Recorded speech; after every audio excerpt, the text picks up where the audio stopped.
हम देखेंगे थर्ड क्या है क्वेश्चन कि अभाज्य गुणनखंड विधि द्वारा निम्नलिखित पूर्णांकों के एचसीएफ और एलसीएम ज्ञात करें। इससे पहले हम क्वेश्चन में बता चुके एलसीएम और एचसीएफ ज्ञात करना, लेकिन इसमें चलो कुछ अच्छा से ढंग से बताते हैं, कुछ अलग तरीका से। तो यहाँ पर हम दो रूल लिखे हैं कि एचसीएफ निकालने का क्या रूल होता है। इस चीज को थोड़ा समझना कि संख्याओं में प्रत्येक उभयनिष्ठ अभाज्य गुणनखंड की सबसे छोटी घात जो आएगी उसका गुणनफल। तो बच्चे को समझ में नहीं आ रहा है ये छोटी घात है क्या, तो डिग्री यानी कि पावर में क्या है, जो सबसे कम पावर में जो दिखे, और उभयनिष्ठ मतलब होता है कॉमन, मतलब जो दोनों में कॉमन बात दिखे कम डिग्री वाला, तो वही उसका क्या होगा एचसीएफ होगा। जबकि एलसीएम निकालने के लिए संख्याओं में प्रत्येक उभयनिष्ठ अभाज्य गुणनखंड की सबसे बड़ी घात का गुणनफल जो होगा उसका एलसीएम होगा। क्वेश्चन नंबर हम देखते हैं एक, ये है 12 और 12 को लिखेंगे हम लोग तोड़ के, चलो यहाँ तोड़ते हैं बगल में, 2 से लगाते हैं तो आता है 6, 2 से लगाते हैं 3, और 2 और 3 चूंकि अभाज्य संख्या है तो इसका इससे ज्यादा गुणनखंड नहीं किया जा सकता है, तो इससे हम लिख सकते हैं 2 गुने 2 गुने 3। तो इसको अगर लिखे हम तरीके से तो लिखेंगे 2 पर पावर 2 गुने 3 पर पावर कुछ नहीं मतलब 1 है, ठीक है। अगर हम देखें 15 की बात करें तो 3 गुने 5 लिख सकते हैं, और 3 और 5 दोनों अभाज्य संख्या, इसको तोड़ा नहीं जा सकता। और थोड़ा काबिल बन के लिखे तो लिखेंगे 3 पर पावर 1 और 5 पर पावर 1, है ना। अगला पार्टी क्या है 21, तो इसको लिख सकते हैं 3 गुने 7, 3 गुने 7 और 3 पर पावर 1 गुने 7 पर पावर 1, यही बात है, इतना बात है, ठीक है। चलो देखो, तो ये बात हम लोग समझ चुके हैं कि इसका अभाज्य गुणनखंड कर चुके हैं, अभाज्य गुणनखंड किया जा चुका है, और निकालना हम लोग को एचसीएफ, और ये रूल बोल रहा था, उस रूल से हम चल के देखते हैं आता है या नहीं आंसर।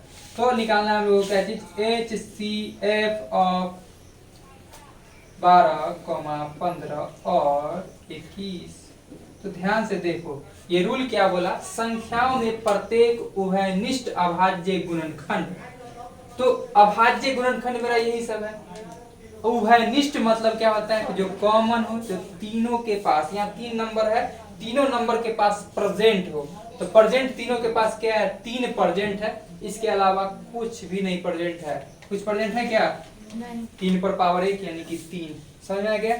अगर हम बात करते और अगर हम निकालने चलते इसका क्या चीज एलसीएम ऑफ 12, 15 और 21, तो क्या बोला गया है यहाँ पे, यहाँ भी बोला क्या गया, उभयनिष्ठ अभाज्य गुणनखंडों की सबसे बड़ी घात, ठीक है। सॉरी, यहाँ पर उभयनिष्ठ नहीं होगा, कॉमन नहीं है, संख्याओं में प्रत्येक अभाज्य गुणनखंड की सबसे बड़ी घात का गुणनफल, ठीक है ना, सबसे बड़ी घात। तो इसमें देखो सबसे बड़ा घात क्या है, ध्यान समझना, 2 इसके पास है, ध्यान समझना, 2 इसके पास है, 2 इसके पास नहीं है, यानी कि 2 पर पावर होगा 0 कहीं, क्योंकि किसी भी चीज पर पावर 0 इसका वैल्यू 1 देता है। तो इसके पास 2 पर पावर 0 है, इसके पास भी 2 नहीं है, इसके पास 2 पर पावर 0 होगा, समझ रहा बात ना, 2 पर पावर क्या होगा 0 होगा। तो देखो 2 पर पावर 2 इसके पास है, 2 पर पावर 0 इसके पास है, 2 पर पावर 0 इसके पास है, तो किसके पास सबसे ज्यादा है, इसके पास सबसे ज्यादा है, तो क्या 2 पर पावर 2 गुने, समझ में आ रहा बात। अब देखो इस लिस्ट में 3 है, तो इसके पास भी 3 पर पावर 1 है, 3 पर पावर 1 इसके पास भी है, 3 पर पावर 1 इसके पास भी है, इससे ज्यादा किसी के पास है ये नहीं है, इसलिए 3 पर पावर 1 यानी 3 लिखाएगा, समझ में आ रहा बात। अब देखो अगला लिस्ट में 5 इसके पास है, 5 इसके पास नहीं है, हो सकता है 5 इसके पास 0 हो, 0 हो, एक को नहीं है मतलब 0 है 5, ठीक है ना। इसके पास 5 क्या है, इसके पास भी 0 है, तो 5 सबसे ज्यादा किसके पास है, इसके पास है ना, तो गुने 5, समझ में आ रहा बात नहीं आ रहा समझ में।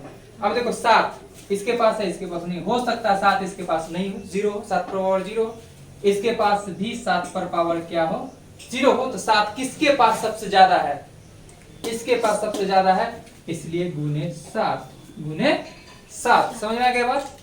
सबको गुना करेंगे, 2 का स्क्वायर 2 दूनी 4, 4 तिहाई 12, 12 पंचे 60, 60 सते 7 छक 42, 420 ना जी सर, समझ में आ गया बात।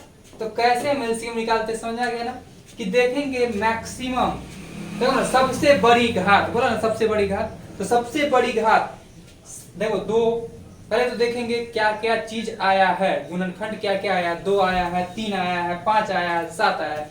सिंपल सा बात है, अभाज्य गुणनखंड करेंगे तो सिर्फ अभाज्य संख्या का ही लिस्ट आएगा। उस लिस्ट में हम देखेंगे अभाज्य संख्या किसके पास कौन अभाज्य संख्या प्रेजेंट है और किसके पास क्या चीज प्रेजेंट नहीं है। जिसके पास प्रेजेंट नहीं है मतलब उसके पावर में 0 होगा। क्या इमेजिन करो, इसके पास 7 था, 0 एक को नहीं 7 था, इसके पास 7 था, एक को 7 नहीं था, इसके पास 7 था इसलिए वो 7 लिखा है।